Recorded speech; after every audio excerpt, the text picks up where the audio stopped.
Here. I wasn't supposed to be here. I was going to Kona, Hawaii, and 6 minutes before departure, they said, pack your bags, get up, go to Echo 12. You're going to Tokyo. So instead of a 2-hour flight, it was a 14-hour flight. And that's where the chocolate is coming from. So welcome to the meeting. This is Mud 46. Let's, everyone's here. So let's start with an invocation and a pledge. Our Heavenly Father, we want to thank you for bringing us all here in good spirits and in good health. Lord, we want to practice love here tonight, recognize each individual as a professional and as a child of yours.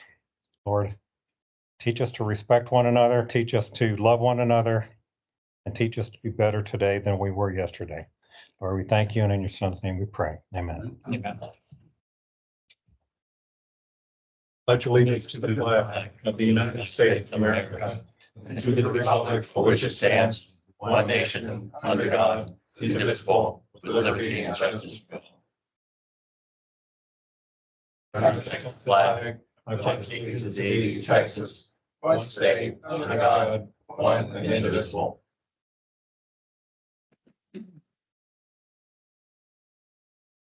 All right, thank you. Mike, do we have anyone who is asking for relief? All right, thank you. Item 5 and the entire consent agenda 5 through 8. Do we have any objections? Let's do public comments. All right. Ooh, yeah, I missed that. My apologies. Item number 3, do we have anyone from the public other than Mr. George? Would you like to speak? I have a few comments, and it has to do with our capital process. And I guess the first comment I want to make is, yes, companies do have rigorous economic evaluation for their capital authorization process. But what I've seen is that the top tier chemical companies also have a business plan for each of their plants, or each of the plants in the fleet, as it were. And examples here are, we see some of these top tier companies, including Huntsman, Dow, DuPont, Exxon. And the similarity I see with their business plan and what we've done is we've developed a strategic plan for wastewater treatment plant number 1, which is really equivalent to business plan. Another comparison I'd like to make is that the Dow site in Freeport was built to support the war effort back in the 1940s. When I started working there in the 70s, many of those plants were still running, and that was only about 30 years into their life.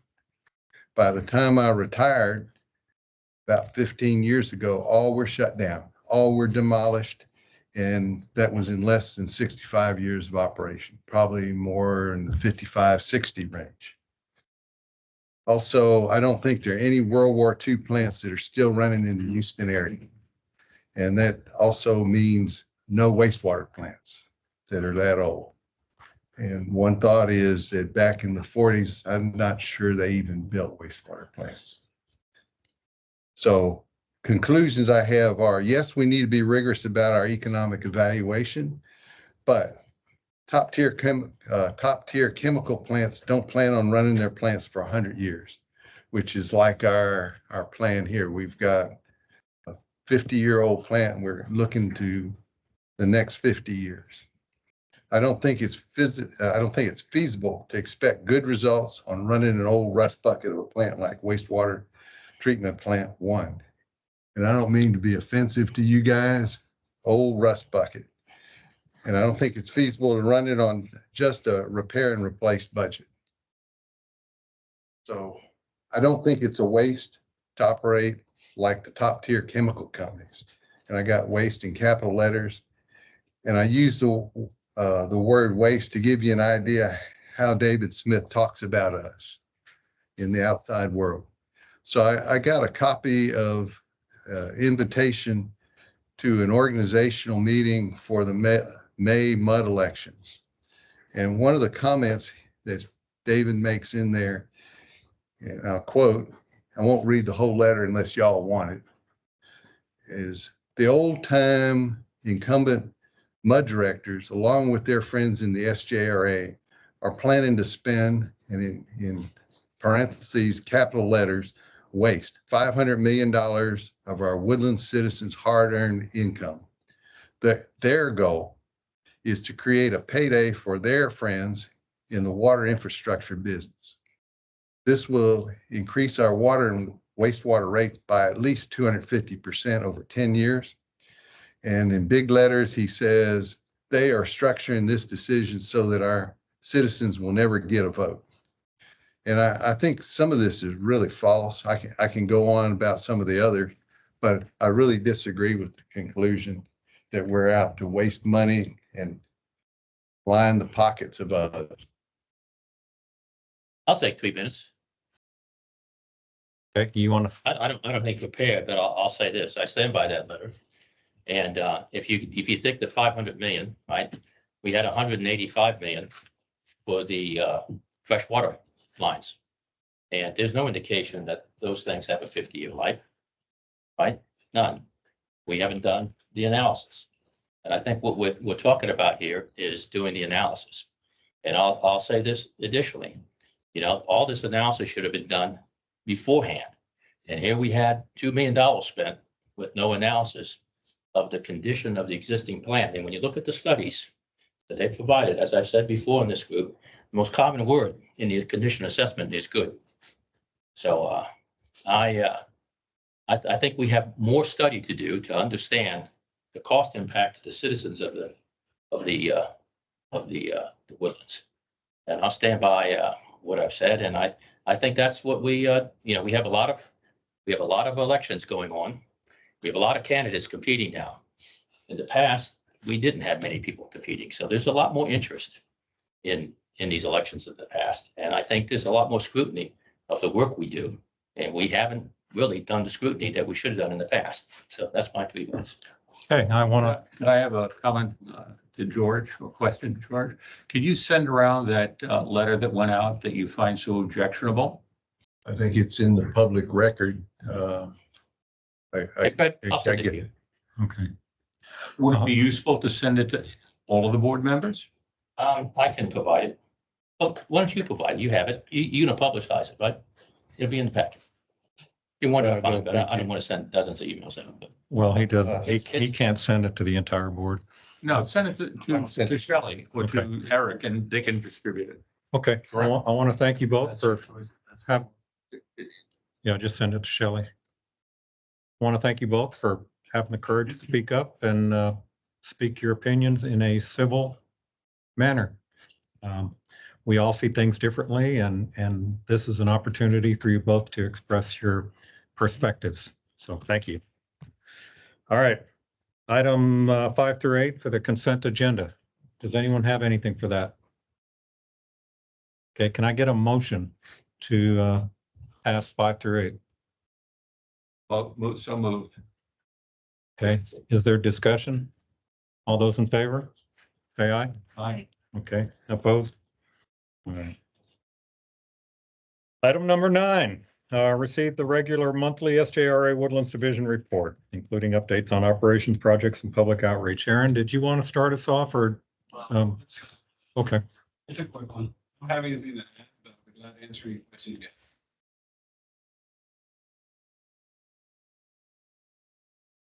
The information is in your packet on page 13 and goes there, same information every month, no violations, financials are there. If you have any questions, I'll be glad to answer. So just for clarification, the agenda item page numbers do not correspond to the actual pages this time. Okay. So I thought it was, so it really is not page 12 that you're asking us if we have any questions on. It would be pages 13 to 34. 34 was the estimate. Okay, so 13 to 33 is what you're saying. Do we have questions on? It's the Woodlands monthly operations report, the Woodlands month in review, as well as the GRT monthly operations report. Okay, I just wanted to make sure that I'm gonna ask questions in the right section. Well, that's from either way. Okay, so, page 19. These are your projects and funding. Could you just clarify again? The owner's advisor for new wastewater treatment facility number 1. What is that again? And it was approved at the SGRA February 2024 board meeting and the kickoff's already occurred. So I'd just like to know, like, did it come to us and I'm just like not remembering the naming convention of it, or? So this was, and Tanya will kind of go into more detail if she can here in a minute about what it is and what it does, but this was included in the current project plan that y'all got basically a year ago. Okay, It was approved along with the FY 24 budget. okay, It's also included, as Aaron will show here in a little bit, in the FY 25 budget as well. so it's in this one, it's in this. It is, but the name was changed to be a little bit more clear. So Okay. look in there, under the, I think, the wastewater side, I forget exactly what it's called. Okay, so it would be, okay, because do you drop the project ID once you put it on this? Yes. Okay, So you do change the IDs? The IDs do not change. The IDs are basically an internal thing that we use. And so that project plan that you have, we also use as reference. But when we report to the public, the ID doesn't mean too much. okay, so what True. is the ID for this project? I don't have a document in front of me. You have the FY 24 plan or the FY 25? I have 24 and 25. Aaron, you know where those are? 24 and 25. On the plan, you know where they are? Aaron. The summary sheets or The actual project. well, the owner's advisor, so it's being, let's see. And then the first year is R&R funded, part of, on the sheet, on page number 4.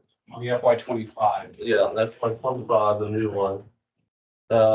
Is under the WWF1 NP project. So it's $400,000 left for 25. However, in the future, that project is also on page 5 under new wastewater bond projects under page 68. So owner's advisor is being paid under R&R the first year, and then subsequent years, I think it's part of will be the bond. And could you show Deidre on the FY 24 plan where it's listed as summary as well, please? Let's see. Maybe I just have a full, I don't know. I grabbed one that I saw. Yeah, it probably wouldn't be under, let's see, is this R&R? Okay, we had water as wastewater separated, and then we had, let's see. New wastewater facility number 1.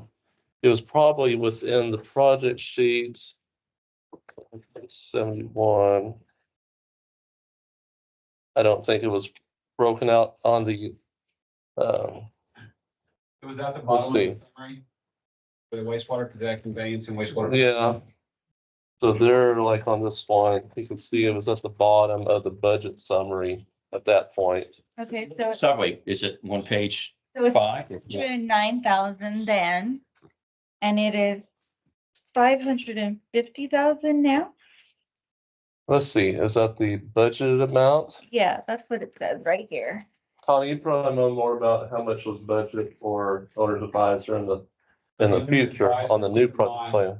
Aaron, this budget number of 550,000 on page 19 includes FY 24 and FY 25. Oh, that's correct. That's true. Okay, Yeah, so it'd be under. what's okay, so I need to previous. look at both of these documents to find that total? Is That'd that be what you're correct. saying?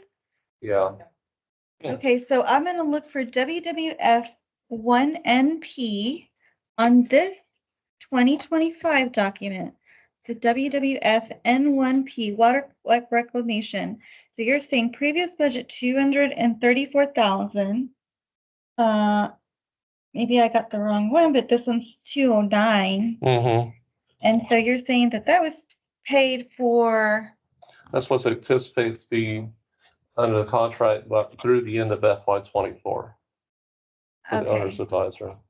so that means that's the R&R fund, and that is. Okay, so you're saying a year ago, we said, okay, you can spend this 209, which was 234, and now you're asking for another 400. Correct. but then this budget is 550, 534? Contract It should be amount, 34, not 5? we 34? have to look at the report and what was reflected on the report versus the project plan, Okay, because I don't do the report. I think the question is extremely detailed, so we'll get back with you on what the answer is, Deidre. Okay.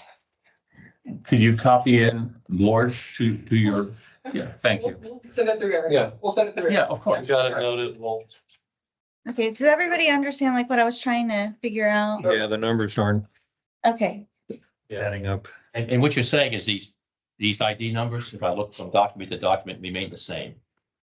You don't change the ID numbers. You change. I think we generally don't, whether we did this year or not, I'm not sure. So Okay. let us, yeah, we'll confirm that. So if the noun name changes, the project name changes, the number will change. correct. But Yeah. no name remains the same, the number will stay the same. I pulled something out that somebody threw away yesterday that I think is what you're comparing to, Deidre, so I'm, That's even a year earlier. okay, so this isn't even. Like, yeah, I just, okay, because it was just really confusing to me and I was trying to make sure that I understood. Okay, Connie, when you make these projections, do you? I did the same thing that Deidre did. I pulled out 23 and then 24's documents and I saw the increases every year. Do you just generally increase the budget a certain percentage every year based on inflation? I think that what she's specifically asking for is on the owner's advisement. It's a very specific item Mhm. that is pretty unique of what we did last year versus what is this year.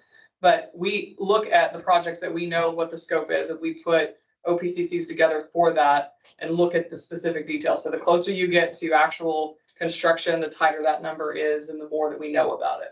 So we're not just Right. inflationing, but if it's far out, if it's 6 or 8 years, then yeah, we're kind of looking at it. We may get a little more detailed, but it has inflation to it. Okay. It's All true. right. So what line is the sewer, the wastewater treatment plant? So the wastewater treatment plant, and I mean, just to be clear, this is item number something on your agenda. I'm just saying in the book. Yeah, in two different places, so part of it was R&R, so it's 68 on page 5, and then Portland's contract. right? And then it's 40 on page 4. 8. Oh, number 68 Yeah. on page 5. 6840. Reason for the split is it's a different funding source. So if it's out of cash R&R, it's on one. And that's by resolution. If it's bond funded or proposed to be bond funded, it has to be on a different sheet. And these are in thousands. No. Thousands. Full dollars. Oh, full dollar value. Okay, full dollar value. Okay, so repeat again. So it's 68 on page 5, but what page is the project description? 40 and 68, I believe, there's 40. two different sheets. Because they're funded from two different funding sources, so this R&R funded is on 40 and then unfunded. So I can, Remember that. okay, so in theory, like last year, we saw, this is the same one, WWF1NP. So what you did in 25 is you took WWN1F1NP and you took out the owner's representation from the total. That's the first year. Right? Okay. So just the, it looks like you did it 2 years. No, one, 400. So you took that out of this 2024 one. And then you, so that was a total of 226,379. And now I would have to go in order to compare these two, I would have to take the 400,000 for 25 estimate for the owner's rep. And then I'd have to go over and start adding in the 282. So it 281 million total for the treatment plant. 282. Yeah, Yeah. yeah, I do what my sister does. Around now. Close enough. Yeah. That's correct, right? So it went, okay, so it went up, I guess, right? Like, okay. Yes. I think what might be helpful is that I don't have to keep flipping through all these. Like what I saw last year in my budget versus what I'm seeing this year. I don't know if that would help anybody else. Percentages. Yeah. If there were changes, if there was a separate column with percentages, did it increase? Did it decrease? I know that sounds stupid, but when we look at numbers and we just see 1,000 different numbers and some of us get whitewashed with numbers. Something in his report, or are we now in? I'm confused on Oh, what. yeah, I guess it flowed to this, so I Okay, that's don't what know I'm if that is confused on different. what we're even. It just asking. flowed to Okay. that, yeah. I initially had a question in the report Okay, and then it kind of evolved when you were explaining this. I completely understand you're gonna explain the 10-year CIP and everything. It's just like, it are you wasn't, asking for a change to the report that he's doing, or? I am Our asking capital plan. for, like, to find out where those numbers came Right. from because they're not matching these. Okay. Yeah. This is not. So, I mean, I guess we can probably go on to the percentage, like, we can talk about the CIP and the CIP if you guys Yeah, want. I'll show the FY 24 project ID, what the cost was, what the project title was, and then I'll compare it to FY 25. So you can see the amounts on that one and all the percentages. Okay, You're on page 19, you just to make sure I'm Yeah. following. it. Yeah. Anything else? That's what you look, okay. yeah, and then the other question I have, just very minor, page 21. For the AC water line condition-based assessment, you're developing the scope and fee for the study. You're gonna take the work order to the SGRA March, so you're taking it this next week. Okay, and then we're gonna see it, or we're, You also in last Okay. month. okay, so Of the excess funds. no changes, nothing like, okay. That's it. One point of clarification, page 40 and page 68 are the exact same, aren't they? They usually are with exception funding.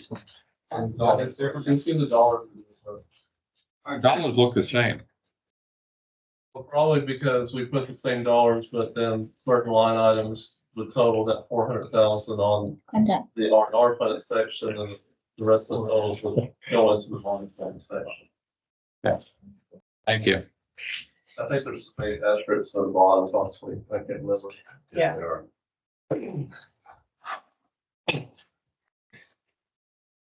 You have suggestions for improvement. I'll open it here. Doing a great job. Thank you. No changes needed. Got it. That's right. Request There's always room for improvement in all of us.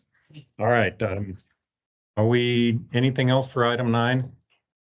Okay, how about item number 10? Discuss the SJRA Woodlands Division excess funds. Is that something, I didn't put that on the agenda, did you? I'll Eric? I'll speak to what happened to trustee board. So we Well- had if you watch the tape, we've had a very brief discussion. And from that, my director, McIntosh, began to use Robert's Rules of Order. First, he called for a closure vote and to go right to a vote that was not passed. And then he called for a vote, and the vote was 2 against, 8 for. And I voted as we, what's that? 2 to 8? It was a 2 to 7. 2 to 7. Who was the third person? assistant or an alternate trustee. No? I'm sorry. 39 to 9. Oh, didn't, oh, so it's 39. Yeah, it was 2 to 9. Oh, 2 to 7 2 to 7. equals 9. It was 9. Okay, so I thought there were 10 of us there. So there's 2 to 8, 2 to 7, 2 to 7. So that was the vote. Really, there was really no room for a discussion about, trading off alternatives, to be honest with you. It went like quickly to a vote. You know, I saw Neil Gaynor make some comments that I thought were real supportive of what I thought you would have joined in with what Neil was saying. And it was disappointing to watch that, see you not participate on some attempt at negotiation. You know, if you look at the, you know, you follow Robert's Rules of Order, right? There was an attempt to close discussion pretty quickly. It failed. And Right. then there was then a rapid vote. And I don't necessarily remember what Gaynor said, but He was, Question two points, two projects. he did, that's right, he did.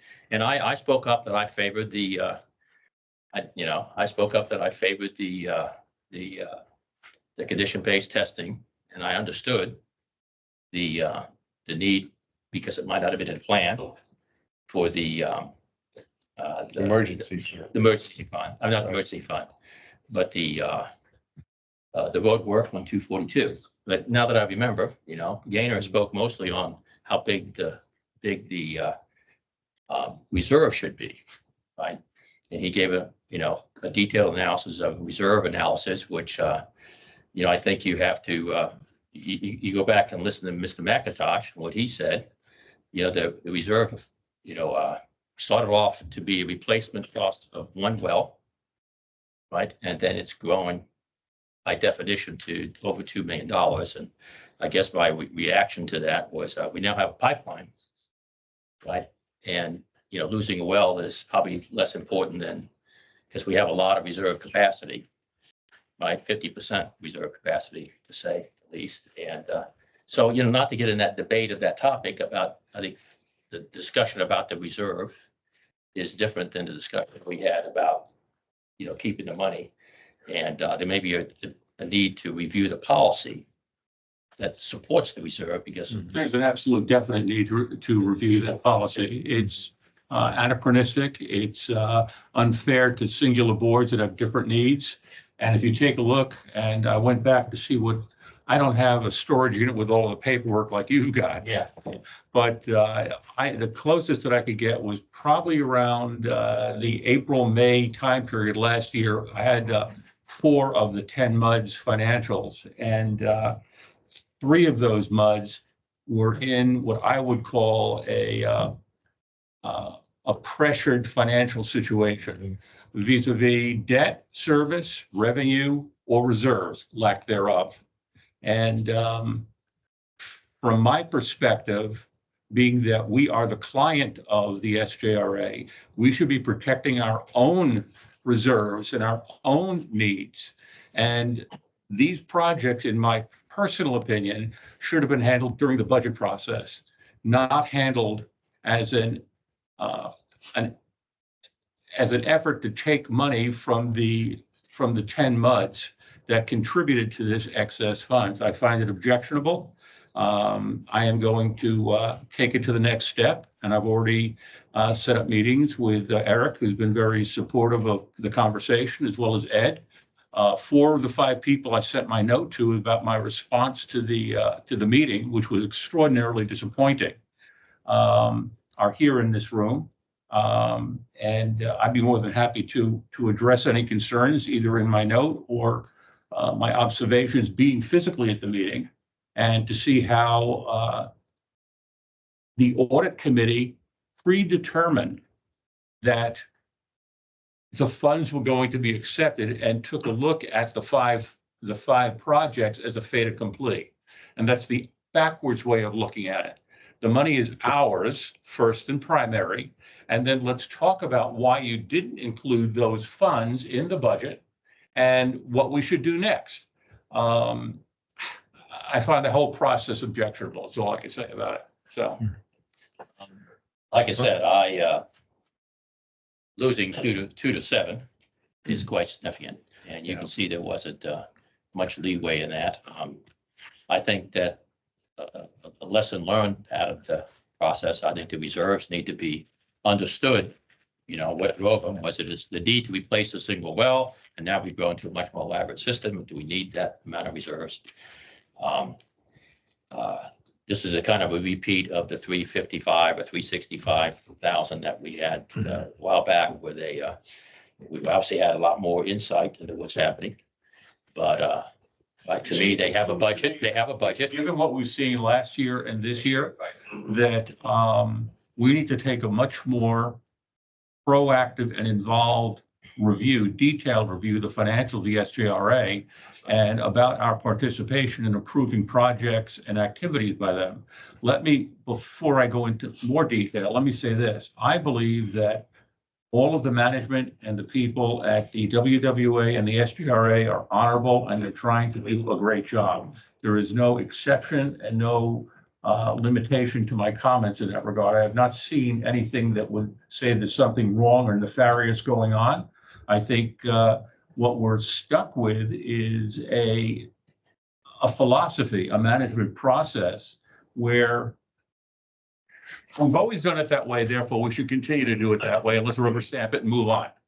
I find that objectionable from a turnaround perspective, from an integration perspective, and from a financial fiduciary perspective. And I'll go on record saying that I thought the trustees, especially two of the trustees, did not do service to what their organization should do, what the trustee board should do. And I believe that the decision was made before the meeting happened by the audit committee. And in turn, the president of the trustee group said, I'm going to go along, and it's in the tape. I was physically there, but it was in the tape. I'm going to go along with what my audit committee said and my fellow trustees said. I think there should be a leadership on the part of a president of a trustee group, and I didn't see it. And that's all I'm going to say on that subject. All right, so let's, issue here that I yeah. still think. Quick question. Would you be willing to kind of make a flow chart of how you think the process should be? I think I can do that. It's standard operating procedure for due diligence executives that are brought into for-profit corporations, private and public. That's what I used to do for a living. Because you don't like, I don't know what I don't know, right? I understand that. And I think that would help me understand your position. My position is based on bringing a company to, or an organization to either profitability or break even to stop the problems. There are some MUDs that are in financial crisis right now. As I said before, we have a vendor of ours who has not willfully, but through process, because it's always been done this way. And it's not an individual person. It's a philosophy of how an organization manage that, okay, the budget's set, we put in what we wanted to, some things were approved, some things were not.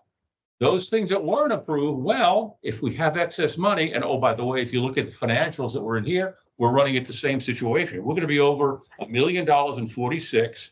That's going to be paid into the excess funds for SJRA. You've heard it here first. You can replay it next year, same time, and it's going to be taken away from us unless we do something now, period. What can MUD 46 do? What can? Darn little, unless, and that's a separate conversation, which is why I copied in Brian to my, I didn't want to have widespread distribution to stir the pot up. What I wanted to do was to understand the philosophy of both our new general manager here and the assistant general manager, Ed Shackelford in particular, because he has been acting as the general manager and he was involved when Jay Houston was here, and he's now here with Aubrey Spear. I have never met Aubrey Spear. I don't want to bring him into the conversation, but Ed certainly should be. He has the experience, the knowledge, the expertise. But the fact of the matter is something's got to change, because the constituents in MUD 46 has just lost $1.137 million unless we do something now. Because I heard you say this. Yes, it's true. And this is, now we're saying this again, and they'll be saying it in here. No, they're not going to be saying it in a year, because I'm taking this as far north as I possibly can. Okay. And here are the numbers to prove that. And this is from a report that was presented last month, I believe, by Chris. I mean, if there's something, can we put an agenda item to like have some? Here are the numbers by month. Action? And here we are, MUD 46, Yeah. $1,136,000. So The numbers are there, the facts are there. The process is, in my opinion, flawed. And much like George has questions about how certain things are presented by Dave, I've got questions about how certain things are presented and approached from the agency we work for, Woodlands Water Agency, and our vendor. And like I said, I think the people in both organizations are doing a fine job. This is not a criticism of them. And I've seen this a lot of times in longer term, older companies that have legacy processes that they can't seem to break away from. The Woodlands is not the same place it was 25 years ago or even 5 years ago. It's a different place. And we need to approach it with new philosophies, new understanding, and new ways to make us healthier. I personally don't believe we're doing all we can. I think we're doing okay. We're rattling right along, but we still have lots of problems in the weeds, and I don't see us addressing those. I have Yeah. one comment on what you said. And that is, we don't work for Woodlands Water. They are a supplier of ours. I look at them as our representative in working with the SJRA, because That's true, but we don't work for them. understood, but they're the overall regulating agency or Supplier. umbrella agency, better word. They're our supplier. I'd like to add to what Fred said. Well, in that case, Mhm. if that's truly your belief, then my problems have just been expanded almost exponentially. What'd you say? What did you say that? He said that WWA is merely a supplier to us. That's not what I just said. I'm sorry, what did you say? I said, the MUDs have the contracts with SJRA. We help implement the contracts that you have in place. Yeah, but the contracts. Okay, So if the, we can help you modify those to your liking, to a different way to do things. But there's systems. okay, I'm Please let me- happy to, yeah. no, please, And we have a meeting to discuss. Yeah. Okay, Why don't why don't we we have wait a until meeting our and do meeting? that? Yeah, let's Let me make withhold. one thing. All right. Fred got Very brief. talking in detail about this $5 million, but there's still 40 or 50 million sitting at the GRP board, which if you think we have no control with this, Our agenda item. that's Yeah. it's number 12, okay. all right, it's something that needs to be discussed and needs to be reviewed. I appreciate the clarification that Eric just gave, and when we meet next week, we'll go into a lot more Yeah. detail. Yeah. Good. Yeah, right now, let's move on. But you guys, We'll do it. all right, let's talk about, let's see, Aaron, do you have anything else Oh, yeah. in No. item 10? Or Connie? Okay. Yeah, we kind of delved into that earlier. And Item number 11, are we on 11 now? Yes. Everybody? Yes, ma'am, we are. Okay.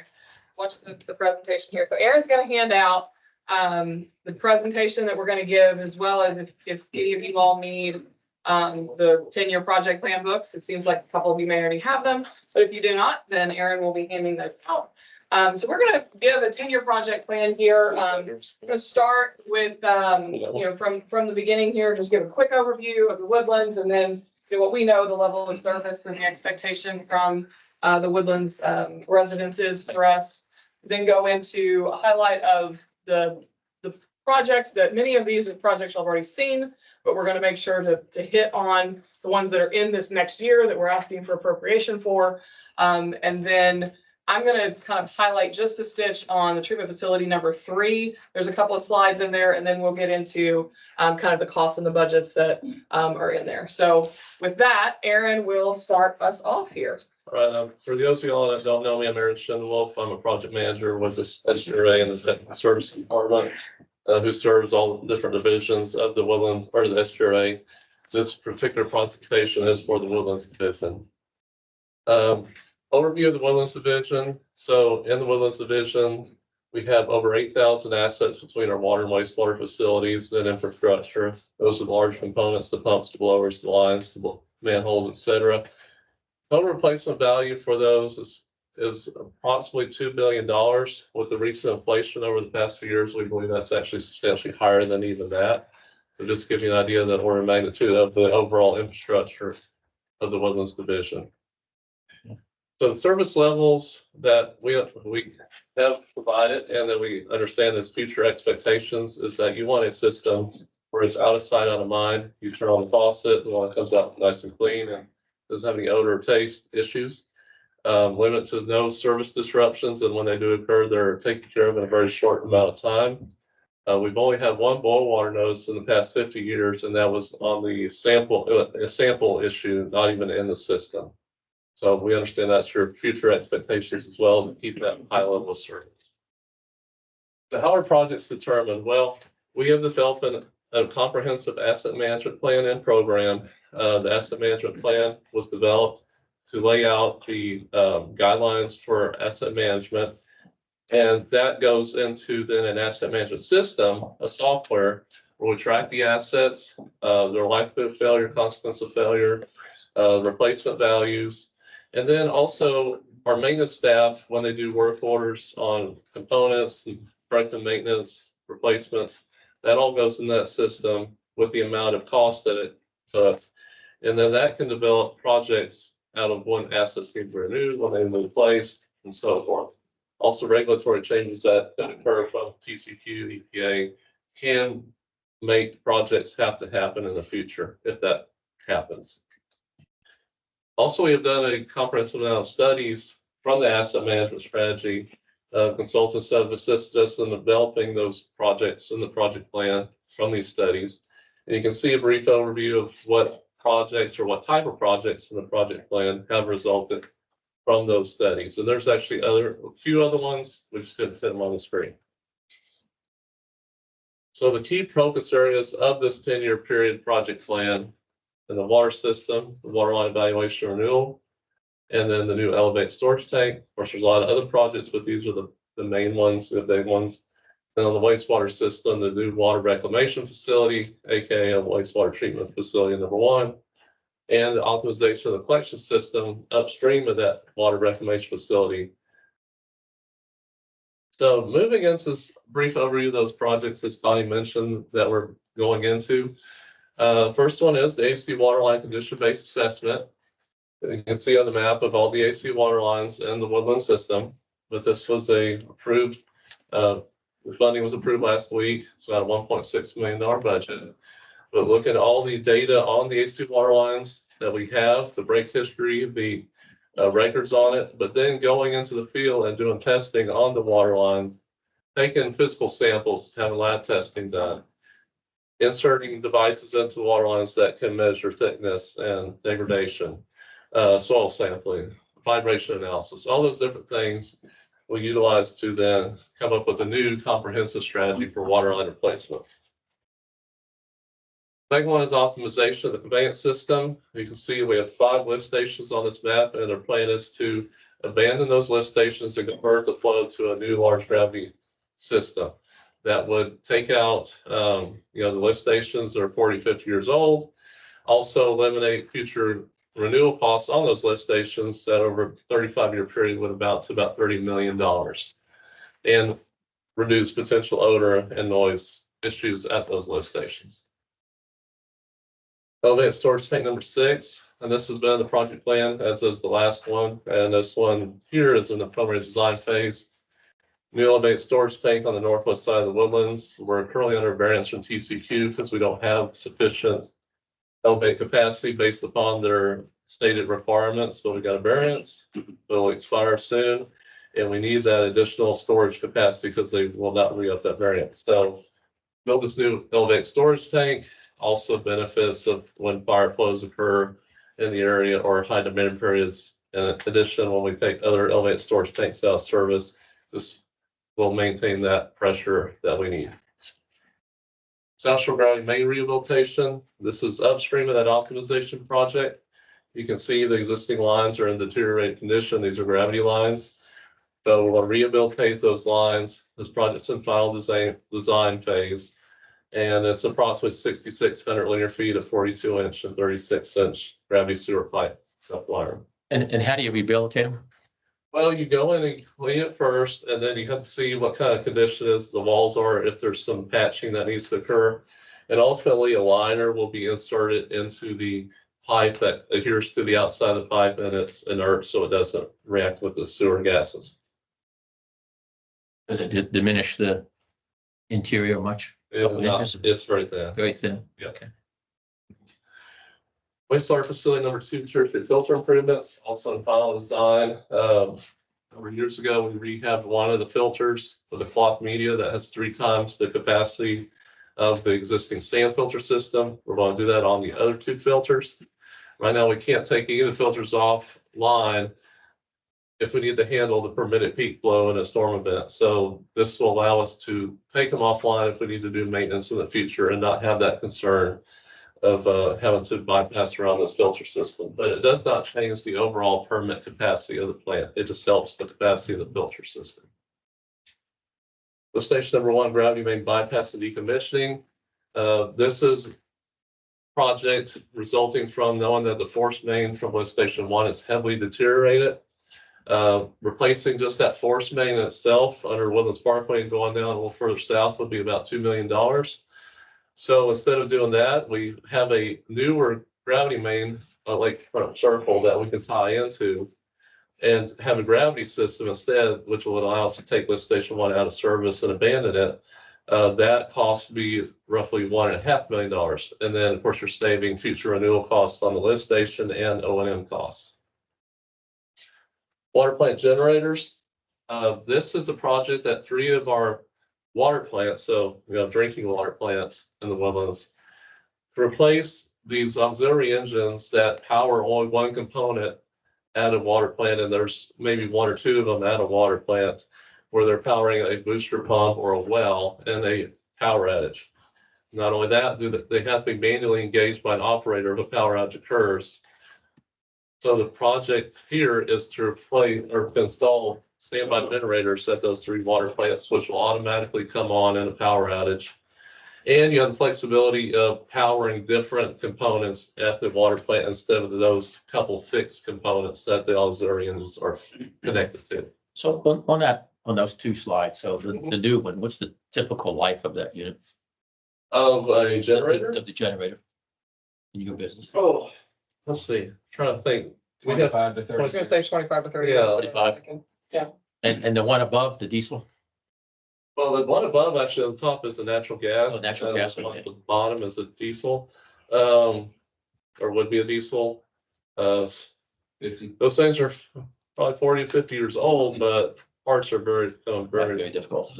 difficult. And if you have a breakdown, then it would takes weeks, even months to get them repaired. You just don't see those auxiliary engines used No. anymore, David. Yeah, I can understand. Yeah. Yeah.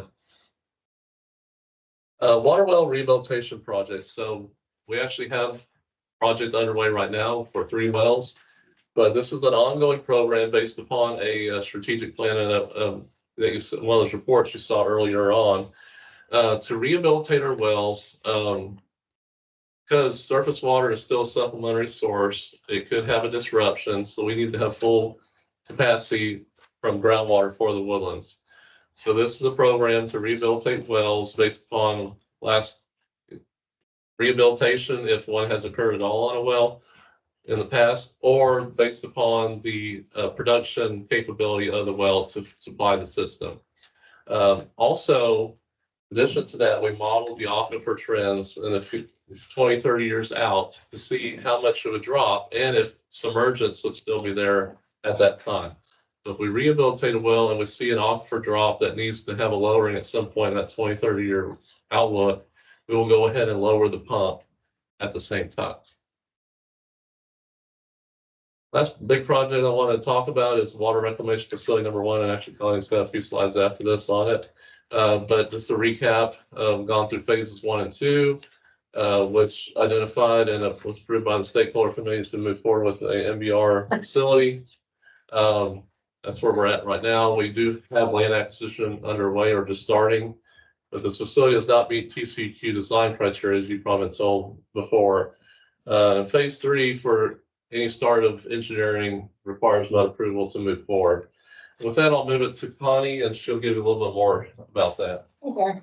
All right, so we have talked a lot over the past 2 years about water reclamation facility number 1. So one thing I do want to clarify, Aaron said this a little bit earlier, but wastewater treatment facility, wastewater treatment plant, water reclamation facility, those are interchangeable. So the industry is moving towards calling wastewater plants water reclamation facilities now. So just in case you're curious, you're looking at, older nomenclature. We're going to call them water reclamation facilities moving forward. So I might accidentally say the wrong thing and call it a wastewater treatment facility, but this is what we're talking about. So as we move forward, just want to make sure that's clear. Something here, we have said many times that there's not a do nothing option right now. And so we've brought a schedule to the MUDs, and this is the one that y'all have seen before. We brought a supplemental agreement for consideration in January, and the expectation at that point was for us to go to April to be able to commence and get approval from the MUDs for us to move forward with the design, so preliminary and final design for the treatment facility or the reclamation facility. That would then push us to have a fall 2026, early 2027 construction start, and then complete the facility by the fall towards the end of 2030. What we're hearing is, maybe we need to wait until we have a tax rollback election towards the end of 2025 before we proceed. And we just wanted to highlight what that does. And so obviously it delays the schedule if you do not authorize design for us to move forward. And so in December 2025, pushing it back, it would be a winter spring start of 2028 and a completion, if we're lucky, by the summer of 2032. So going back to this schedule that was originally presented in April, what we're really asking for is a supplemental agreement for an initial authorization for about $40 million for us to move forward with design. So not the full $288 million from phase 2 for the plant, but for us to start and move forward with design so that we aren't delayed that 18 months essentially. I want to make sure that we read this slide very clearly. So there's been some questions of what happens if we delay. What are other things? And so the impacts of postponement. So existing treatment facility number 1 will require extensive rehabilitation soon if the reclamation facility project is postponed. This work would include, but not be limited to, the following. So if construction is delayed and finishes after 2030, the column on the left are projects that we feel like that we would expect that we would need to do for maintenance, repair, replacement at the plant to keep the current facility running and operable. So we would be expecting that treatment facility number 1 would be in construction with the membrane plant, but we can't wait to be replacing things. So if we're delaying much beyond that 2030, we're going to have to start replacing pieces. And that would be, I think, as one of the trustees put it, a sunk cost. So it's something that you're going to have to go pay for and then very quickly take out of service when we're done. If we're lucky, we could use it somewhere else at a different plant, but more than likely, it's not that easy. Then, go ahead. You have, obviously, I've asked this to trustee voting, do you have breakdown of these costs? I'm going to get to that in a second. Okay. The right column. So if construction is, if the construction start is delayed and then we can't get complete until after 2033, in addition to the left column, the right column comes into play as well. And so more projects, bigger projects, more complicated. And if we're lucky, then that's the time frame if things begin to break sooner on either column, then our dates could be a little off. So as David indicated, there was a request at both the audit committee and the trustees committee to have costs associated with these. So what we're working through right now is we've reached out to a consultant to help us. There's many of these items that we do not have the staff experience to be able to price appropriately and defensively. So we're getting a proposal for that and would bring that back to the trustees probably in April for consideration. So that is the list of what happens if you delay. There's a series of projects that will still be needed to be done and complete, even with the construction of treatment facility number 1's replacement. These also would represent, when you provide us this data, the rehabilitation cost. Yeah. You say that we have to do something. So this is the list of things we would have to do, right? If we choose. But not limited to, yes, No, I right, yeah, understand. yeah. But you also would spend, you're typically spending $5 to $7 million a across the system for rehabilitation in the Conroe, in the Woodlands Division, correct? 5 to 7. 6 million a year is an R and R. Yeah. Right. Yeah. So the question I have gets to be, what is the basis of comparing the cost of a new plant to what we got today? And, how long do you plan to run what we got today in your economic evaluation? Well, so I've heard right now we're- David say, Yeah. well, we can run for 100 years.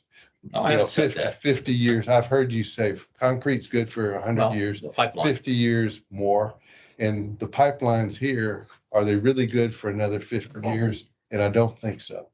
If you take into consideration corrosion allowance, I don't think the existing pipeline, the internal piping, process piping is going to hold up for another 50 years. So my question is, as you do the basis for comparison, what is it?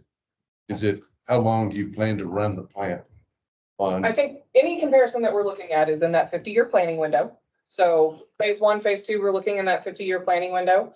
The comparison of what it would be if it was, the brand new plant versus, just rehabbing and repairing the existing plant is something that was done during phase 1, and the cash flow analysis is shown on many of the slides that are there. And so you can see what that breakdown looks like with inflation. I will say phase 1, I've gone back and made sure to look at this. I want to be clear. The phase 1 and phase 2 analysis don't just focus on treatment plant 1.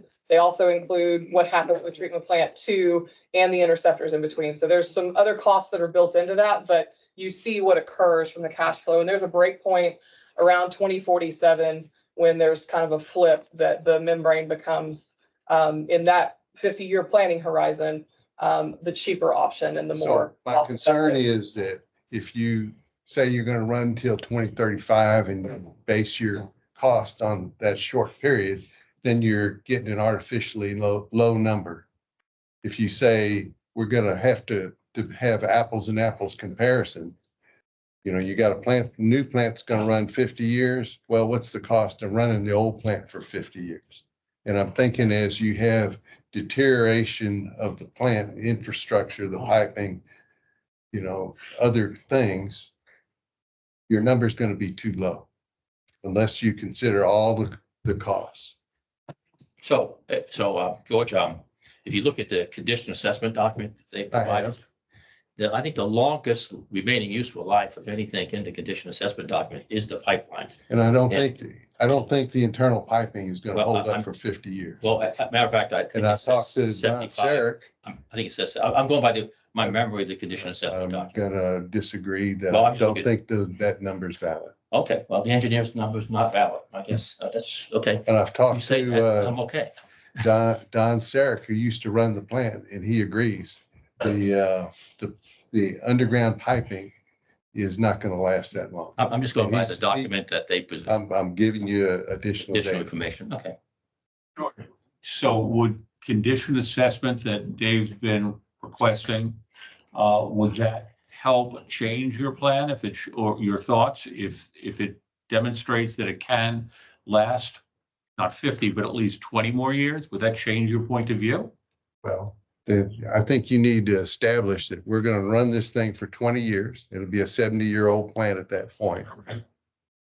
And you're gonna have additional failures because of that. There'll be an increasing amount annually Right. for R&R. I got that. I understand that. But if we start the project in 10 years, we have inflation to deal with. We have other costs that will go up because the technology changes. I understand that as well too. But when we do alternative assessments for these type of projects, the way I've experienced it, and you've got more experience working for much larger companies than I've worked with, do they do that kind of analysis if we start the project in 5 years, in 10 years, in 15? Or do they just say, what's the difference estimated based on what we know now and what we think may happen in the future? How do they do that? They do, they work hard to get an apples to apples comparison. They try, they want a valid number on both counts. You have a real accurate, I say real accurate, is as good a number for the new plant as can be obtained at this engineering phase. That number. is Basically, good, well, Well documented. well documented, evaluated and investigated work to make those determinations. They would go ahead and say, get a number to compare with them. And, my first reaction is that would be run the existing plant for 50 years. Okay. So can I want to have an understanding. These impacts of postponement are if we don't do it at all, or if we just delay? We delay. Okay. We delay. So if we did these things, does that give the plant another 50 years or no? Okay, so that does not. This gets us through to being able to open the new plant. Okay, so that gets us through. So what we would prefer is to keep moving forward with design so we don't lose the year and a half, so that we don't end up, these are some very risky items and some of them that could fail earlier. So we would like to go ahead and move forward with our design so that we don't lose that time and give y'all time to figure out how you want to pay for the things, and we not delay the design elements that can keep us moving for construction to start in that original time frame of the fall of 2026 to So- January 27th. So some of the hardship that I have is I don't know the ultimate impact to my tax bill and my water bill. I believe that is. We're talking about settlements. Okay, then It's that's in here. good. Yeah. Back to the design. Then I don't have to take time. So we, obviously, it's like a bite of the apple, right? We spend 40 million. We really are locking in that decision. We spent 40 million. You mean? And I look at this, and so far we don't have, 2030. That's 6 years away. That's a decade. And whether we delay and have a more thorough thought process of this, it really doesn't If change we anything. another 6 years, say that, I mean. Well, I'm not advocating. I'm just saying, I'm still looking for that when you look at the existing plant, what's the repair and continue use number? Like, what does these costs represent? I mean, I look at some of this stuff, and let's just take, by digester blower rebuild. I mean, most of this stuff probably has less than a 50-year life. A lot of them, the pumps, motors, actuators, gearboxes, they may last 10 years. Right? And you have all that in there. Some of that stuff like mechanical rehabilitation, Clarify went to, I remember there was a $44,000 number in the technical assessment. Maybe that's the same item. So I'm just, I look at it this way. No one has said to us that we're in a critical aspect. We need to do this now or everything falls apart.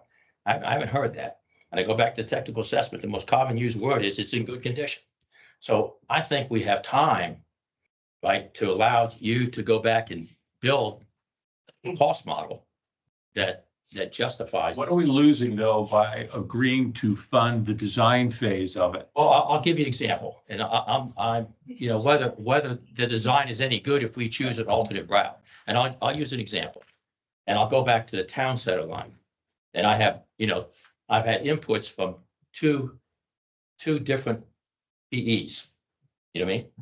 You guys have said that town center line, if you let us finish the design, right, and we can put it in the shelf, and nothing, it's good.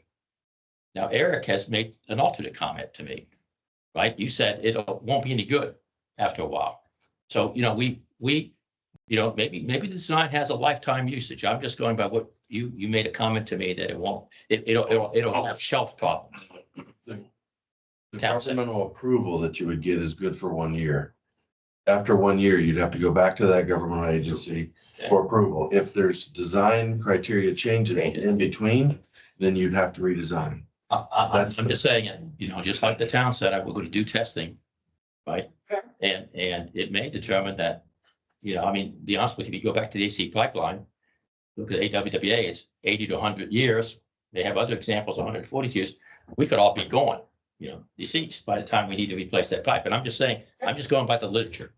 the literature that applies to a system that is not like ours, but Well, we'll debate that another day. You know, well, we can So, discuss why that. don't- So we go back to this. And to me, you know, you want to begin design, but to me, whether it slips a year, that means the project slips a year. And we go back into design phase after the justification is complete. I mean, I'm disappointed, right, that in the stakeholders meeting, right, that there wasn't discussion about what's the cost of maintaining the existing project and make incremental change. There was no discussion on that. The only discussion that I found is the technical assessment. And that's minor. so in phase one, there was a direct comparison of the And I baseline. will look at the documents that you Right, pointed to out. keep to it me. moving. And we can talk about what those options, and so I think there ended up being like 9 alternatives, David. Yeah. And we can talk about what those were, and I believe there were 2 or 3 that were specific to the baseline option, which was to keep the plant running and to continue to try to operate it and to remove and repair and replace the things as we go. There are challenges that we have that we are not in TCEQ compliance today. We struggle to be able to meet the peak flow when we receive it. I think one that we kind of talked about with Mud 47 last night was the aeration basins, for instance.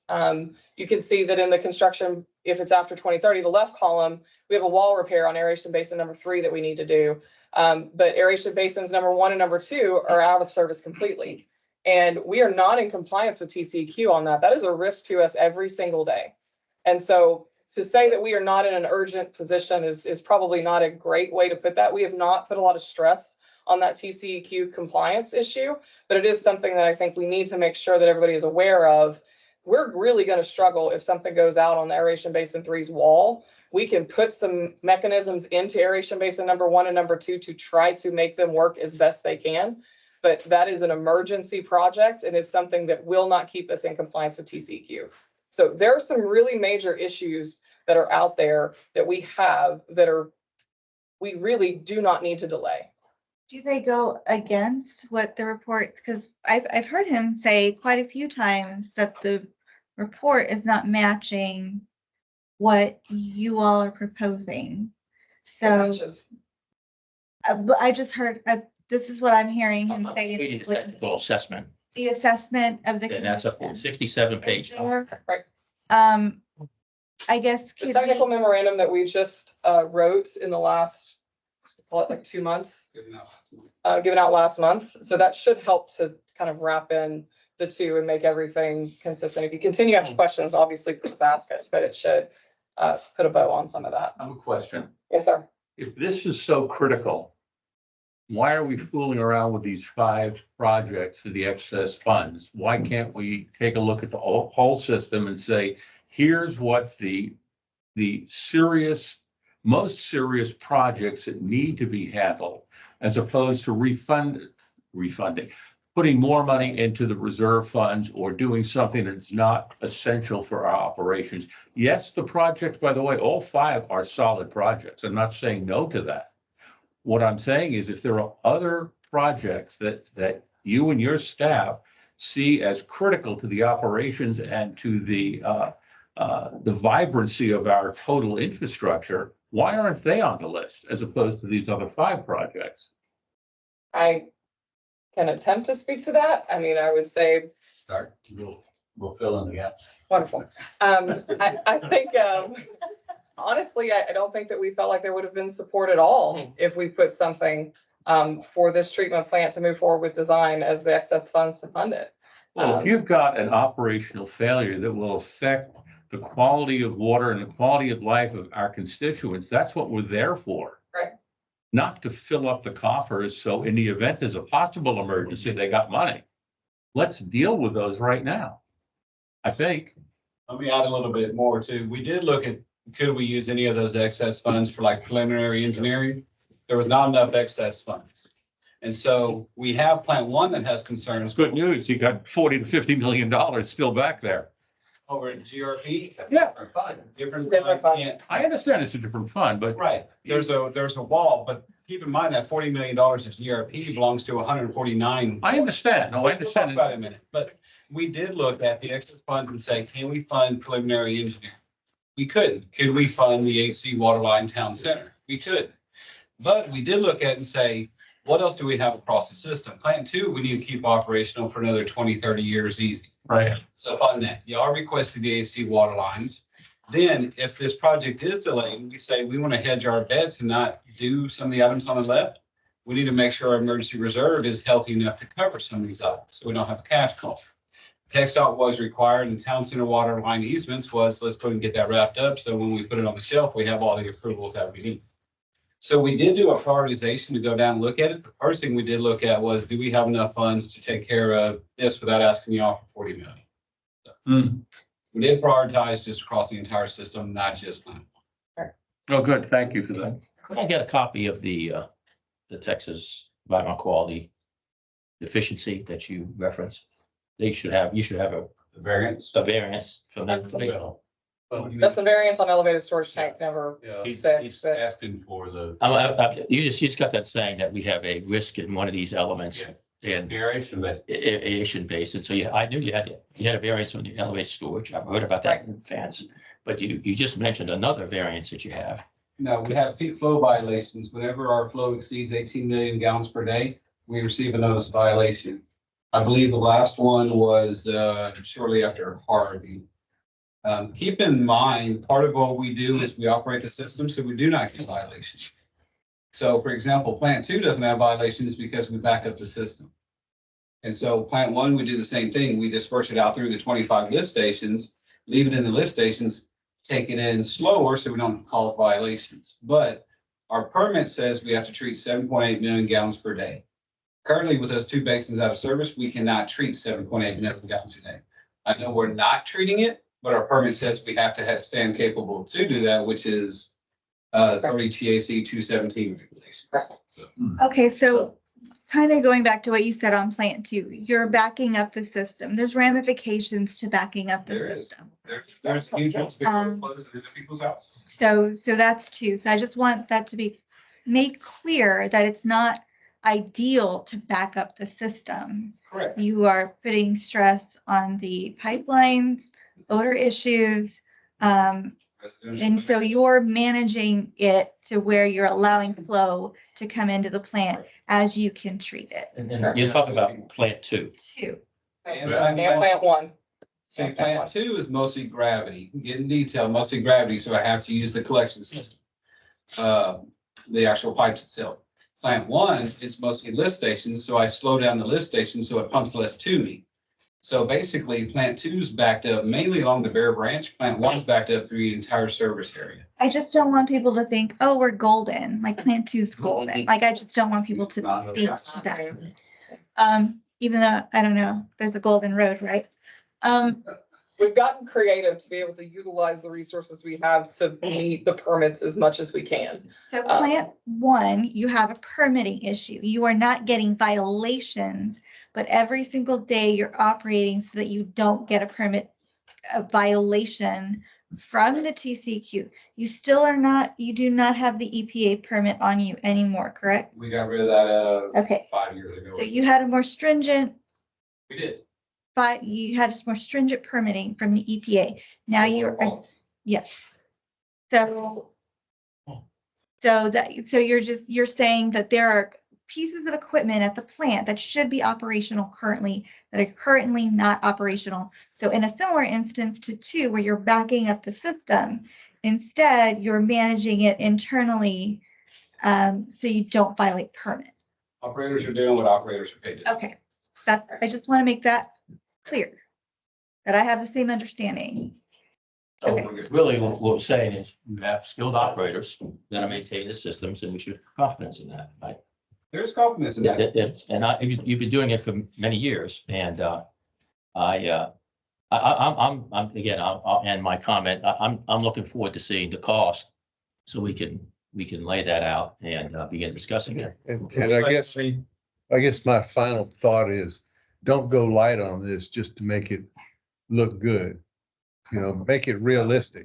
No, one of the reasons we're being consulted is because I don't want us to be light. I'm afraid that we would swing too low at this if we did it internally, and there's lots of complications. And so we're gonna bring somebody in to make sure that we get the numbers solid. So to take off on that, Connie has mentioned earlier, We've got to bring the cost back to the trustees to get approval to move forward with cost estimates. It's gonna take a little time. Basically, what I'm saying is when you ask next month, where's the cost estimate? We won't have it. It may be 3 more months before we have it. I understand that. I'd rather have a number that we can all look at and say, we're confident in moving forward. And so to me, 3 months, I'd rather have you do a good work product than I would do we rush. So I'm kind of fine. 3 months. I'll be honest with you. I've been asking for these with Connie, and I'm an engineer. I know getting these estimates isn't something you do in a half hour. Correct. That it could be a If you few want to months. mean anything, it takes more than half. I know it. I know it. And some of these are things that are in the asset or the condition assessment, some of them are not. So we're gonna drill down. We're gonna keep moving Yeah, because we know y'all are getting tight on time. Yeah. Run through these really quickly for them, Aaron. yeah, so these are projects that are ongoing or about to start, the ones that are funded, the total for those, 25 future. And then 2017 bonds, we have some bonds that we're able to fund right now. Funding projects you see at the bottom table for $21 million. This is a summary of, we've been talking about the new bonds that we need to fund certain projects. And the total for all that over the 10-year period is a little under $600 million. All in all done, the project plan amounts to a little over $700 million over that total 10-year period. And if you have any additional questions in the future, you can forward to Eric and he'll get with us. So, thanks so much. Any questions on that last 3 or 4 slides with the money? Okay. Thank y'all. Thank you, Connie.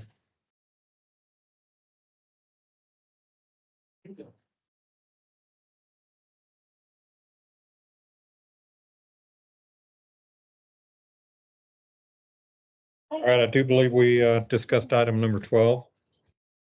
Did we not? Wait a minute, no, this is GRP surplus, Okay, bigger dollar. all right. Now, was this part of the trustee discussion? No, that's Fred, we began talking about this last time, the GRP surplus Yeah, and how to get some of that money back. And the process they're using to turn it. it's not all ours. It is all. It belongs to every GRP paying customer. Correct. That's correct, right. Question is, how much belongs to the Woodlands Division of the SJRA? I don't have an answer. We haven't gotten the information. And somebody must know because the money's there. So let's let them talk. Pardon me? Let's let them talk. Do you have an update on this? I do. I don't have numbers for you tonight, but I have a schedule of the path forward. Monday, March 25th, we will be presenting recommendations from our finance committee to the GRP review committee on disbursement of some of the funds, excess GRP funds. There will be some, as I mentioned last time we met, there will be some used for debt defeasance. And there will be some used for a rebate back to the 80 participants. That includes the Woodlands Division, which those funds translate down to the money. So roughly 30 million is being distributed. To some to debt defeasance and some to rebate. And then if the review committee approves the proposal, it will go to our board next Thursday for consideration.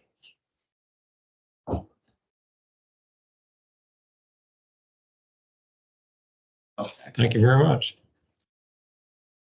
And we do, let me back up one thing. This is based on the volumes that were created during the drought in 2022 and 2023. So, because that's where the majority of the revenue came from.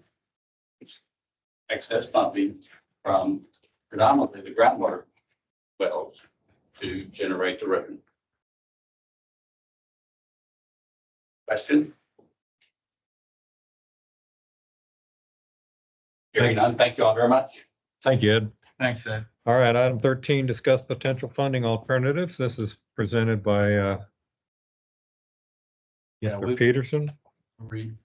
in essentially in response to a lot of questions that I was getting from directors on, we saw the numbers, the infrastructure that's being proposed in the 10-year plan. What does that mean to the customer? What if, and how would we do that? That was kind of some of the questions that were coming about from the directors. So working with Brian, Adam, Maureen, we put together some options on how that might occur, how the MUDs might identify how they would fund it, what mechanisms. And so before you, you have two documents.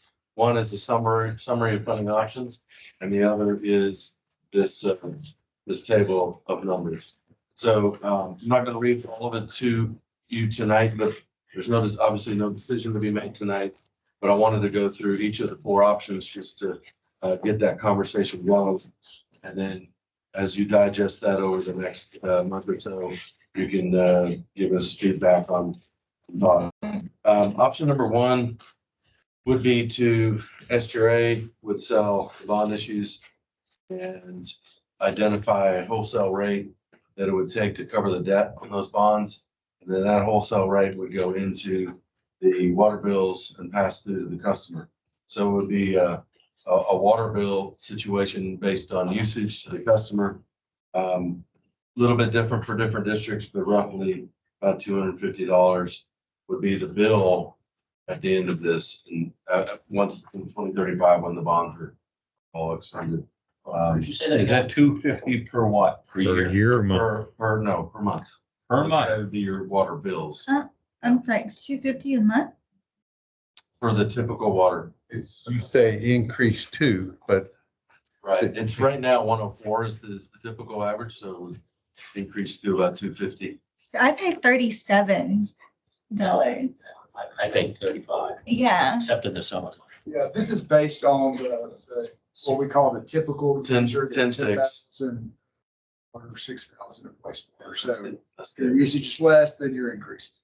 You mentioned something at one point, or somebody did, regarding the numbers and the So in that, which I think I know what you mean. So what I did was I took that cash flow and put it in an Excel table, you mean, and basically, the maybe could you point. reissue your 0.75. paper and just send it to us? Yeah. Have somebody send it. And it's, All it is an Excel table, and I can do that. Let me give you, obviously, when I did this. Could we just go through this? Yeah, no, we don't need to do that. Let's go back to this. I agree with you 100%. So the next option would be a rollback tax election. And so that would include essentially you going back to all the MUDs going back to their voters to gain authorization to essentially set an M&O tax rate that it would take to cover that same debt amount. Again, it would be a bond issue situation through SGRA, and then the community would decide whether or not they want to raise it to a certain amount. To show you what the result of that would be, that's on this sheet. You're on the second page. So and again, this is the 500, remember of the 700, 100 plus is already funded. So the unfunded is about 592. So that's what these numbers show. And so for 46, if you look at that, there's a box in where the high point would be essentially. And so at that point in time, this covers 8 bond issues over the 10 years to get to the over amount. It would be in different tranches. You don't sell it all at once, you sell it as you need it. The overall tax increase would be about 18 cents, 17.64, resulting in an overall annual tax increase of about $9.63, and that averages to about $82 a month roughly to the customer. So you can see $82 more a month on the appraised value, the tax we pay on the appraised value. yeah, that's a water bill. now, the water now bills, this right. is not, this is what we call a no growth forma, which means it doesn't take into consideration estimates of what the appraisal might Might be. might be. Recognizing that most likely the appraisals will probably go up if the community stays vibrant, you know, but you can't bank on that when you run these analysis. So what, so I can understand this, I have a rate now in my tax bill. Let's say it generates a tax bill of $1,000. You mean, and so this means I'm gonna add 963 to that. No, Correct. no, Yes, no, that would. Bill. because what this is This is the, this is the This tax is a rate typical bill. no, this is not watering more. This is capital on your house, tax on your house, right? today. Tax on your house. To calculate your actual tax bill right now, if you look at the top where it says average homestead, that's the average homestead. So if you put your taxable value, divide that by 100 and multiply it by your current tax rate, which is the 18.7287, that was your tax bill for the MUD this past year. Because it's based on. Is that in the red box? No, it's just the information at the top. That's what's doing the entire 591 would result. So we have 4.4 million in appraised value. Correct. Right, and then we have, I don't know what the SFD use, so this is, So it's based on the sixth and final accounting, it's Counting. your single family dwelling unit equivalent. So the So- way we determined and. the apportionment of the total The pro cost. rata share is total water and wastewater SFDUs based on the sixth and final accounting. That's your pro rata share of the total numbers of SFDUs, which gets you to 17.94%. And then from there, we backed into what would the necessary tax rate be in order to support that proposed debt service. So what you haven't included is what our current tax rate will be. It's, It's up it above. would be, It's it would be that's that today, and it goes to 0, 18.7 plus 17.6. and that's the debt service. So essentially, Let me just understand. what- Correct. double our That's tax. correct. Okay. I don't think that's correct, because our debt service tax essentially goes away in 2030. Correct. That is a true statement, but the problem is I You have to don't- look at everything in a vacuum. I have to look at if nothing were to change today, what is the impact to the So- resident? How do you go from 18 cents today or 19 cents today to 17 cents in whatever this The is, 17 2030? is a The difference opposite. on top It's of- based on the 591 Okay, so you are not adding, cost. our real cost, No, I wanted to show you what the impact is. only, To Only do an the apples impact. to apples comparison of what would a typical resident pay extra on their water bill versus what would a typical homeowner pay on additional on their taxes. The purpose of this exercise is to really show you, if you go the rollback rate, it's really the best mechanism that could be identified to target the benefit to homeowners of the 20% residential homestead exemption, and which puts more obligation on commercial properties. Under not- 5 million. Well, Yeah, right, they get home exemption. so there's a period. well, but I'm talking about Right. primarily commercial, and So the rest of it is. this 440, is that the average valuation of a home? No, the 240 is an average. Value. That's what the tax district. So again, let's use hypothetical, to say my tax bill is $1,000 How? for water. And would I add 963 to that? Yes. Yeah. Yes, so it's gonna double, so it's gonna double the tax. That's what Deidre said. Yeah, double, yeah, Correct. Over double, because you Yeah. pay 0.17. right, over double, yeah. But it will have the biggest impact in 2030 and 2029 before your existing tax rate drops off. The comparison that you look at for an average homeowner is what is $146 per month, being 250 minus 104 times 12 months, which is $1,752 a year if it's on your water bill. Or $963 for an average homeowner if it's on their tax bill. The average homeowner isn't going to know that in 2030, my tax bill is gonna go lower. Like, they're going to see this impact. Just like they would see the impact on the water The bill. water bill. Right. Yeah, like they're gonna see it right away, and who knows? I mean, I know it'll go away because we're paying off the debt. Right. But I mean, in 30 years, they're gonna be talking about treatment plant 2, 20, 30 years, like actually 10 years, they're probably gonna be talking about 2. Well, I understand again, we're it's- running out of it's time, Water though. bill. Yeah, we or, are. I mean, Let's let Derek. Water bill or tax bill. Here's the good news. John's here and he's going to communicate that to all of our constituents. Thanks, John. Derek, do you want to finish up? Yeah, so just to keep going, option 3 is more back on the water bills side. But that involves a flat fee or infrastructure renewal fee. What we, just for the purposes of this evaluation, we picked $100 and $200 for residential and commercial respectively. As you can see across the Woodlands, that would generate 43 million a year. Over 10 years, that doesn't quite get you to the 591, but it also gives you cash, as you go, and so you could build up a little bit of cash, possibly to buy down some of your debt faster. But that number could be played around with. But again, that also affects the homeowner every month, especially on those lifeline, individuals, fixed incomes. Has, Low water bill. has anybody done an analysis on a net basis to a customer? From a tax perspective as well as from a cash flow perspective? Has anyone looked at that? In other words, you can deduct the taxes you pay to,